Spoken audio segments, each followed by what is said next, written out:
Hello, I'm Becky Chiswick, Executive Director of the Gwen Sector Creative Living Center at Sid Glow Place.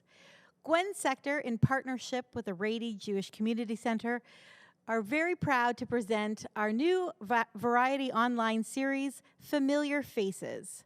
Over the next 8 weeks, we get to showcase 8 and more familiar faces extraordinaire from our very own Winnipeg Jewish community. Hi, I'm Rob Berkowitz, Executive Director of the Rady JCC. We'd like to thank the Asper Foundation as well as the Babs Asper Center for Cultural Arts for their generous support of Familiar Faces. In addition, we'd like to acknowledge the Jewish Federation of Winnipeg for their ongoing support of both of our agencies. We hope you enjoy Familiar Faces. Hello, everybody. My name is Zach Manouk, and I'm here with the Rady Jewish Community Center. On behalf of both the Rady and Gwen Sector Creative Living Center at Sid Glow Place, I have the absolute pleasure of kicking off this week's Familiar Faces series. But before I do, I just want to pause and recognize the sponsors of our Familiar Faces series, the Asper Foundation, as well as the Babs Asper Center for Cultural Arts. This type of programming is needed more than ever right now, given the climate we're living in, and the Asper Foundation has the foresight and the leadership to be able to provide this type of entertainment free of charge for all of us who are watching today. So thank you very, very much from both Rady and Gwen Sector. We also want to recognize the Jewish Federation of Winnipeg for their ongoing support for both of our agencies. So thank you to the Jewish Federation as well. Now, on with the show today. Today, I'm very, very excited to introduce this week's showcase, what we've dubbed the Jewish Comedy Hour. You know, when we first started putting this thing together, we asked ourselves, what would a variety series be without Jewish comedy? And it would be sort of like going to a Seder and not having gefilte fish. It would still be enjoyable, but then you'd be driving home saying, you know what? I missed that. I needed that. Something was missing. So that's why we had to add in some Jewish comedy.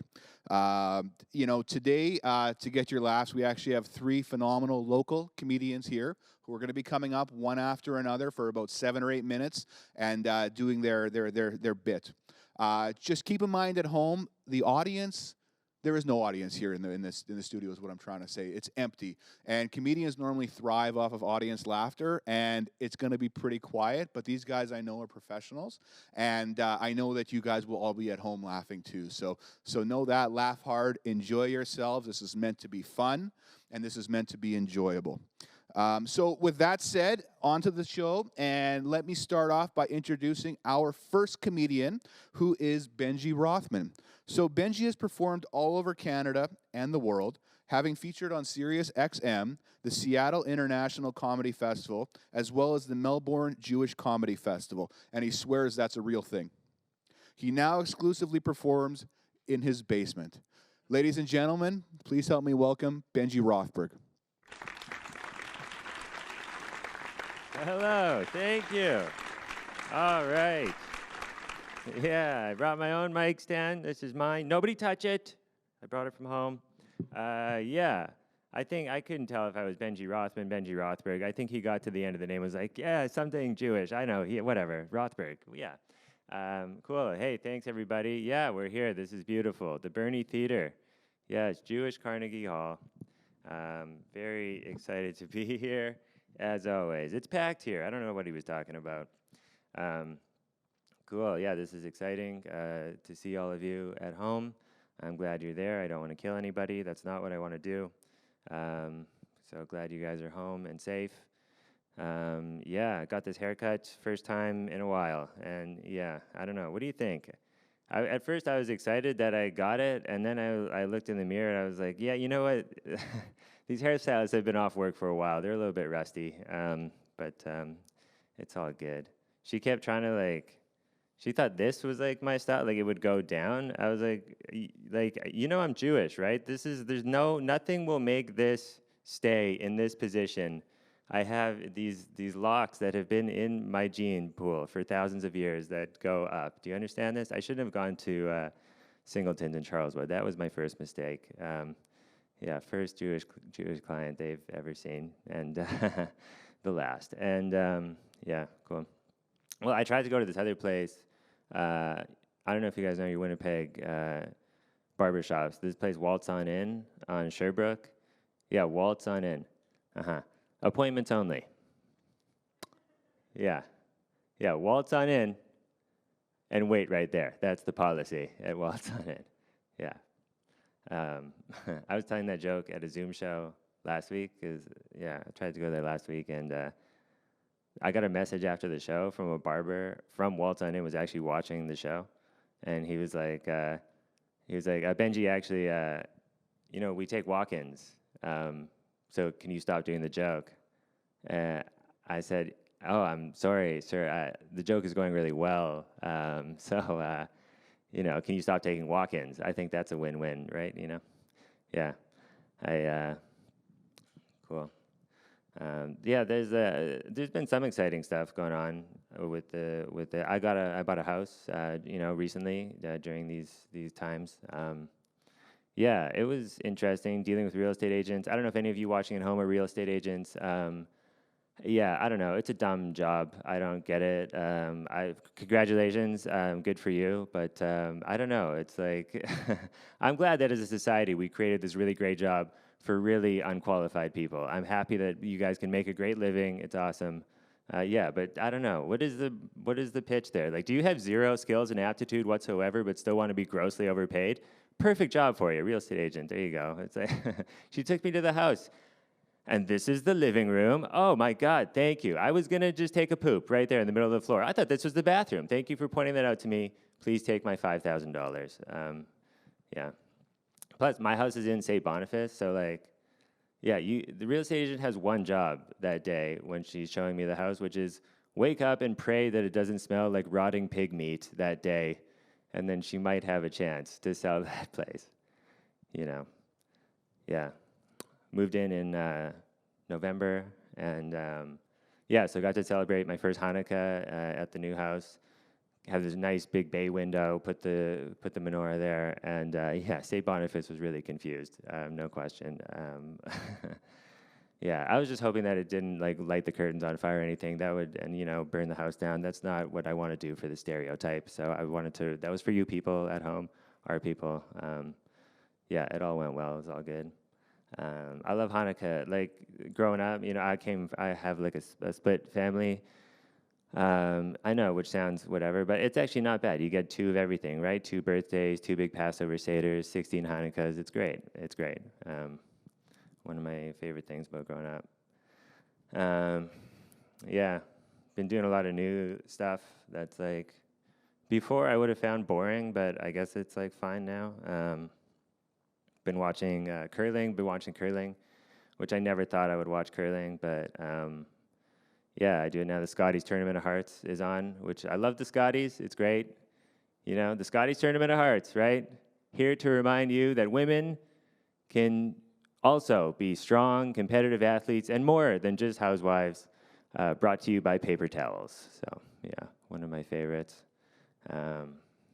Soccer, been watching soccer a lot too, which, what a dumb sport. Really stupid. I don't know if any of you watch soccer, but I can't tell what's good. I don't know. Okay, he kicked a giant ball into an 80-foot net from 10 feet away. Is that good? I don't know. The announcers seem to think it was pretty amazing. They're like, Tigalabashi, Santa Maria, go, go, go, go, go. I'm like, okay, wow, I guess it was pretty good. Wow, I had no idea. I guess that's good. I don't know, unless the translation is oh my God, that was so easy. I could have done that in my sleep. I don't know. Maybe that's what happened. Who knows?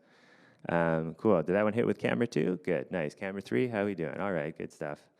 Cool. Soccer. There's some things that I appreciate you guys, watching from home. It's great. Like I said, safe there, hopefully the new variants don't make it down to my generation. I'll wait last in line for the vaccine. I know. I'm literally zero risk. It's all good. I hope you people are doing fine at home. We make fun of your generation. I'm assuming that you're all boomers and the older watching at home on public access Jewish television. We make fun of your generation. I love the boomers and all that. I think it's great. I just hate that we have to pay for your mistakes. Like, I got a smoothie the other day, and, like, they wouldn't give me a straw. That's your guys' fault, okay? If you guys would have given a damn about the turtles back then, I could have drank my smoothie in peace. Like, have you ever tried drinking a smoothie without a straw? It's impossible, because there's a certain angle where none of it comes, and then 1 degree, and it's all on your face. They were like, what kind of booster do you want with that? I was like, exfoliant? Something that's good for my pores. I don't know. Yeah. Some things we could just ditch, like, behind. I know, like, we're doing this on online and virtual and Zoom. That's great. I think that's cool. You know, keeps me busy. That's fun. Hopefully keeps you guys entertained. But, like, okay, so I went to, my friend had a baby. They had the bris on Zoom. Like, we shouldn't have been going to bris's. I know it's been like a spectator event for thousands of years. It never should have been in the first place. Let's just stop. Now is our chance to end that tradition. Just do it. We'll just trust and believe you that you did it. And we can all, no, everyone come over and you know, feel, ugh, oh God, have you been to one lately? It's not. Zoom, really? And they were charging $10 a ticket to log into this thing. It was ridiculous. I don't know. I don't like them. And look, I'm not against the tradition. I had one done, thank God. I'm very happy with the results. It's good. But, like, I don't know. So last year, I had to go to 4 brises. All my friends are having kids, and they're all boys. And, yeah, I pray every time one of them's pregnant, it's a girl. I don't like going to these things. I had to go 4 brises last year, 2 of them on back-to-back days, okay? Same moil each day, okay? So the moil is the guy that does the thing, as we know, you know?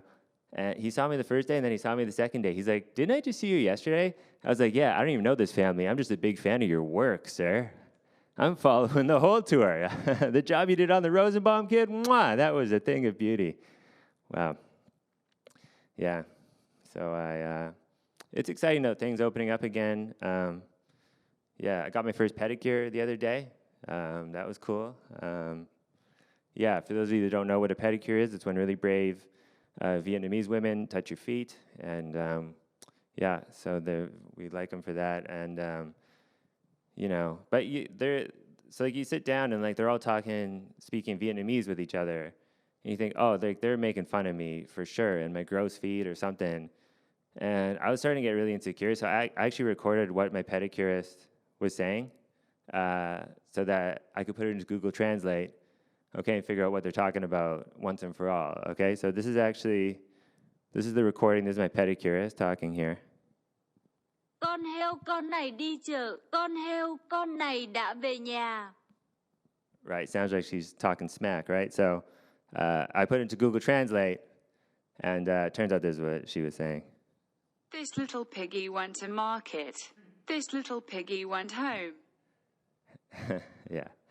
And hold for applause. Thank you guys very much. I've been Benji Rothman. Enjoy the rest of the pandemic. I appreciate you all. Thank you. Be safe out there, friends. Thank you very much. All right. Thank you.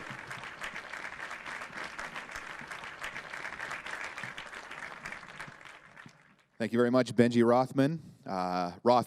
Got that. Rothman. Benji Rothman. I'm going to say that again and again until I get it wrong again anyways. Our next comedian, very excited to introduce her, Sarah London. Sarah makes her parents proud as a full-time student on the Dean's List at the University of Manitoba and disappoints them, actually, by performing stand-up comedy and refusing to move out. She has performed on the Rumors Roast Battles, the Winnipeg Comedy Showcase, and the Winnipeg Comedy Festival. Ladies and gentlemen, please help me welcome Sarah London to the stage.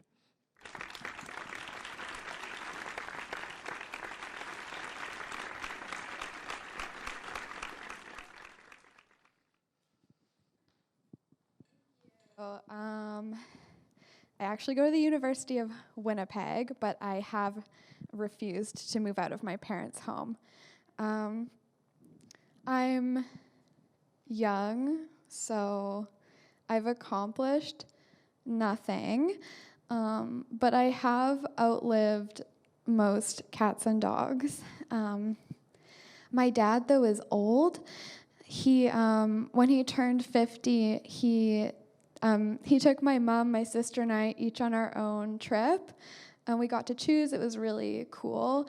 My sister chose Banff. My mom chose New York. And I chose LSD. It was fun, cheap, and enlightening. No, I actually, I got my first ever period on a family trip. Ketamine. I'm kidding. We were in Mexico, and I got my period the day I was meant to go swimming with the dolphins for the first ever time, and also do coke for the first ever time. But yeah, one of those dolphins, though, was also my very first kiss, so I did become a full woman, like, all in one day, which was nice.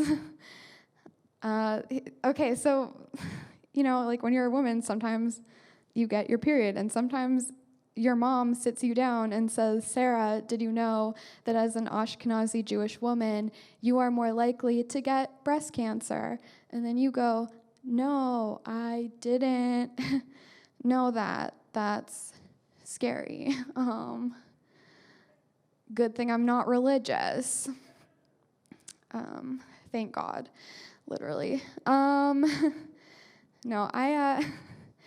one thing I miss about not seeing my friends so much is not learning stuff from them. Like, I've learned a lot.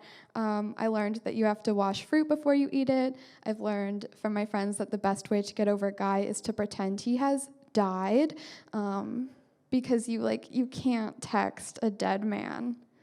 That's, very cruel to, his mother or sister or girlfriend or, whoever has his phone. But most importantly, I've learned how to pee in a bodysuit. You just kind of you move the thing. Anyway, I wanted to tell you about this time I adult peed my pants. I was in the bathroom, and it turns out, in a bodysuit, I have really bad eye stream coordination. So yeah, I had to then return from the bathroom to a fancy mentorship program at the art gallery with board members and executives and professional people, and just soak for a few hours. But if you're gonna pee your pants anywhere, it should be in a boardroom full of professionals who are too polite to say anything. And it didn't come up ever, obviously. It's a secret until now, I guess. But I did take a course with the CEO of the art gallery, and every time I sat in class, I would just think oh my God, I used this man's vintage, mid-century modern boardroom chair as a diaper. And I thought about that every time, but obviously I wouldn't tell him until grades came out, and now I feel it can be a joke. That he might hear. Okay, I'm realizing now that people that were there might hear it. So just to be clear, I did not pee my pants, and it's a joke, and I've never peed on a bodysuit in my life. I do have a job. Obviously, I seem really professional probably to you at this point. I work at the mall.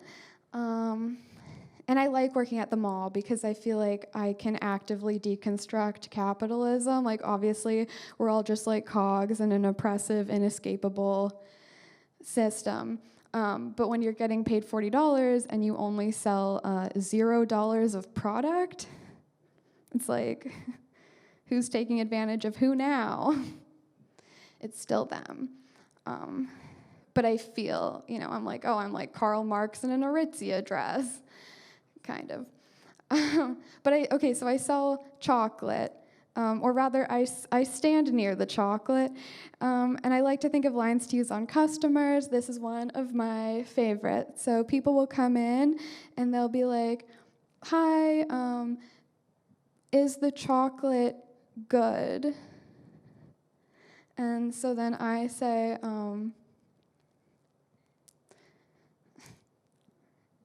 yes.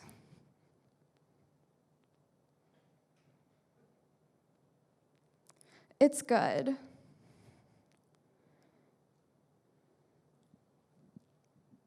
Killed my dog instantly.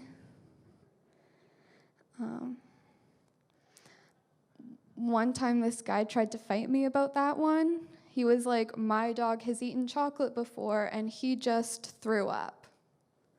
And I was like, sir, that is some crappy chocolate you're using.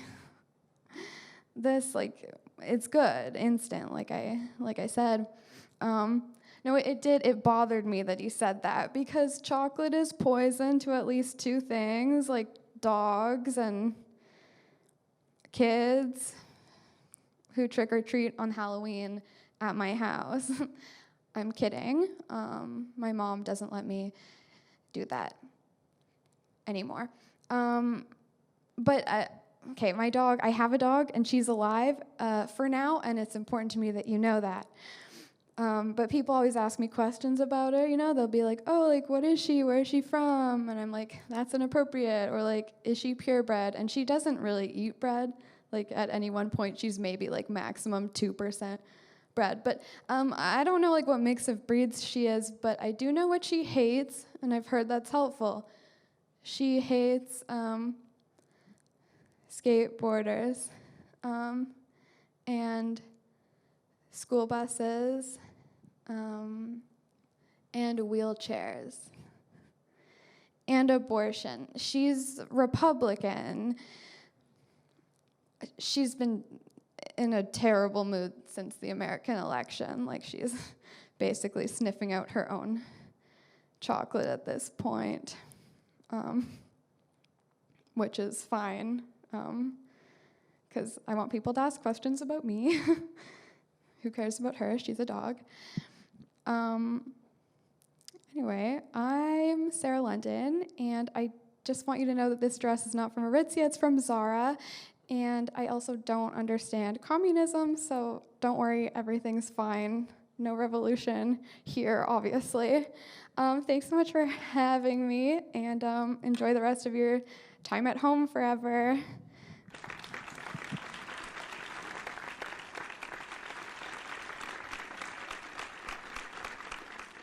Thank you very much, Sarah. That was very hilarious. So we have one more very funny comedian in store for you guys today, Mike Green.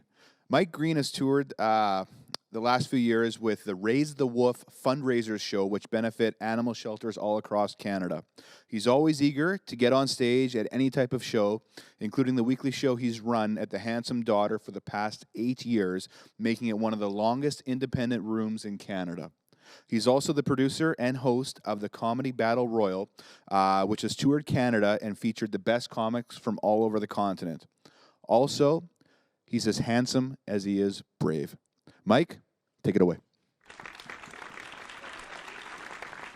It's one of the perks of comedy, folks. You get to write your own intro, and you can make the host tell you that you're handsome and brave.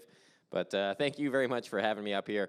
Thanks to the Rady and Gwen Sector for finally making room in comedy for the Jews. Am I right, folks? Give it up. Finally, there's a space for us in this industry. I got no response from the audience in the room. I know he said there was no audience. There's about 7 people in the room, and I intend to make them clap egregiously throughout this entire set. So, Rob, you really let me down back there. That's Rob Berkowitz in the back. I asked him if he could help fill out the room with some staff, and he did, but they have chosen to sit 70 feet away, so it still feels like there's no people here, which is great. Yeah, no, it is nice, and I mentioned, joking, there's no Jews in comedy. Obviously, the Jews have dominated comedy. I'm proud to be part of that tradition, but I am, full disclosure, only half Jewish, and in fact, I don't even really count in the eyes of the Lord as a Jew, because my mom is Chinese. And I'm not sure, among our texts, is there any non-Jews in the room? Is there anybody here who's not Jewish?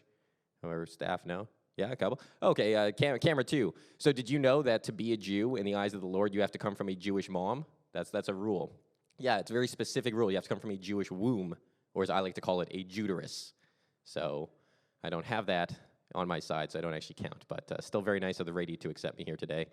And yeah, I hope everybody at home is doing well. I don't mean to neglect the giant virtual audience by only talking to people in the room. I hope you're all doing well at home. Hope you're using this time during the second wave for some personal development.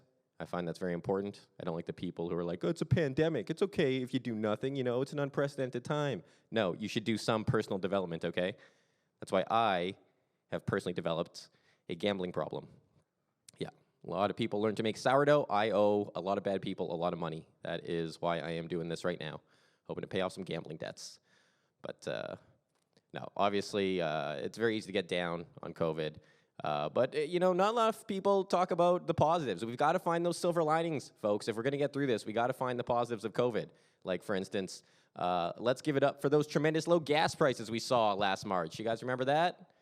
First wave, economy tanked, gas prices were 70 cents a liter. Unbelievable. What a time to be alive, assuming you were alive. You know, it was a great time, though. I was gassing up for everything, you know, just fill the tank, nowhere to go, but you just leave it idling in the driveway, burn it down to empty. 70 cents a liter. How could you not? I was using gas for everything. Back in March, I was using gas to melt the ice off my walkway. I was using gas for all my arson. I used to be a hairspray arsonist. I went pure gasoline, you know. I was putting a little in my pasta sauce just to give it a little picante twist, you know, experiment with the flavors, 70 cents a liter.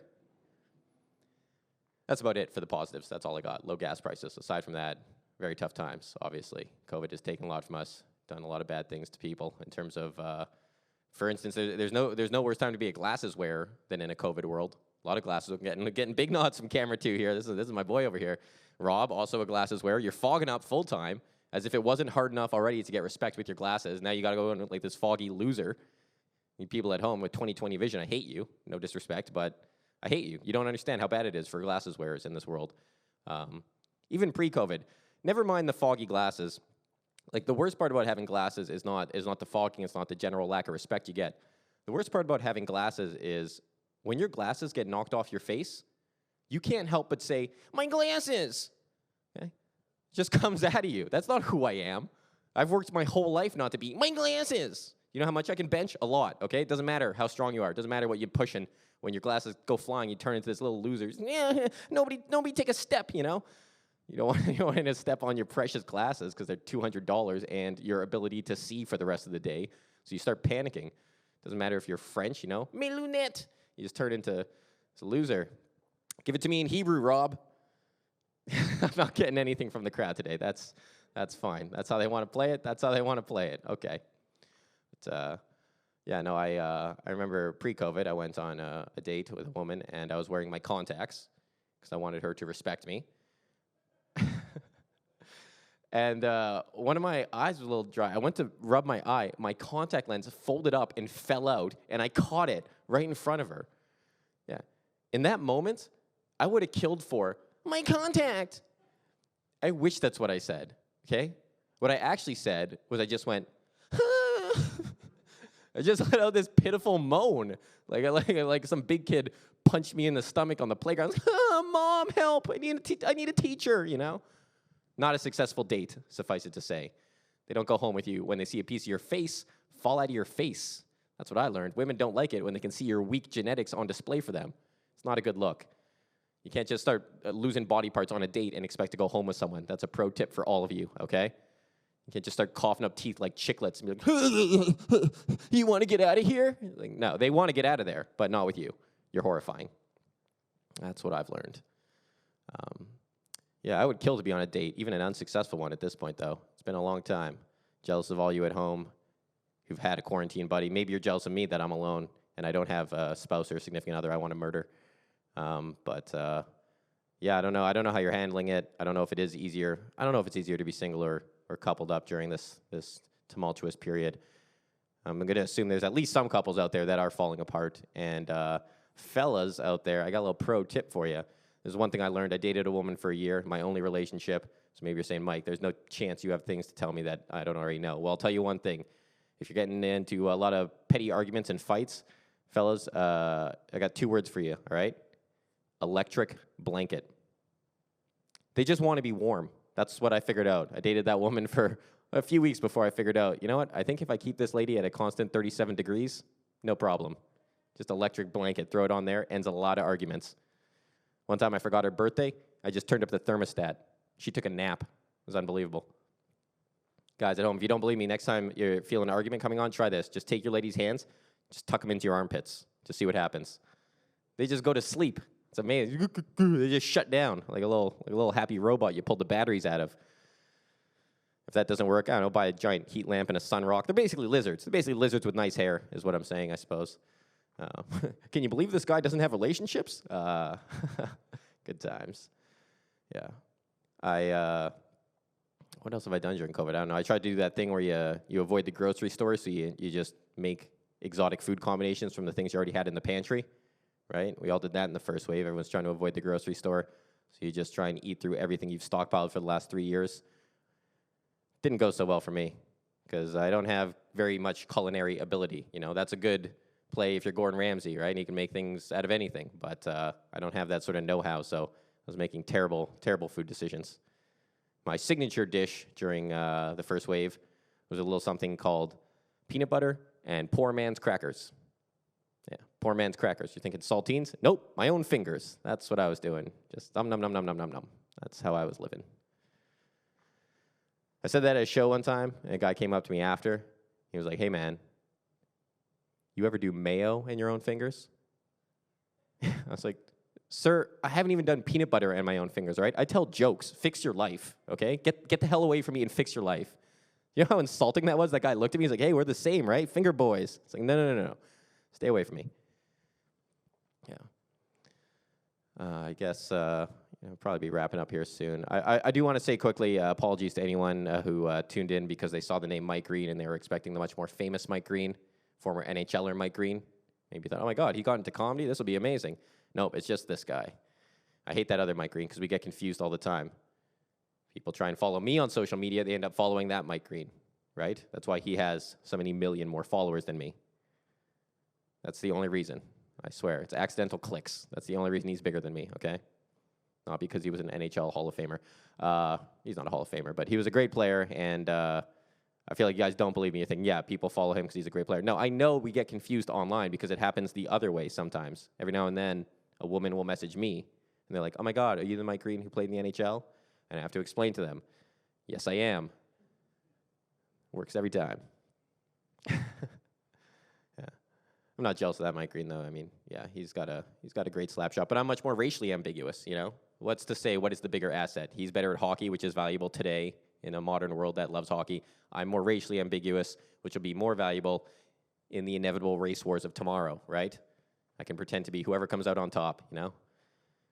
In a surprise move, I think it's going to be Latino. I think there's a Hispanic population's waiting to make moves, and on that day, I'll tell you right now, old Mike Green becomes Miguel Verde real quick, right? I'll blend in with a winning team. I don't care. Yeah.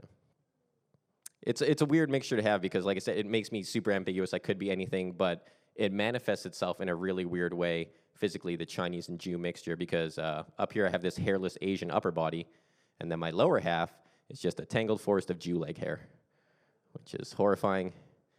I go to the beach, I look like a minotaur. I like to think I look like a minotaur. I know nobody at home is watching this like, oh, that 5'9" little scrawny man, like svelte man is like a minotaur. No, that's not. I'm not a minotaur. If I was going to be any mythical creature, I'd be a little goat-legged fawn, right? These are the little goat legs of a man who can prance around. I don't look like I should have like an axe and a nose ring and like intimidate you. I look like I should have a little tiara made of leaves and a pan flute and just give friendly warnings, you know? All right, I think that is going to be my time, but you guys have been great. Thank you very much. I'm Mike Green. Have a good night.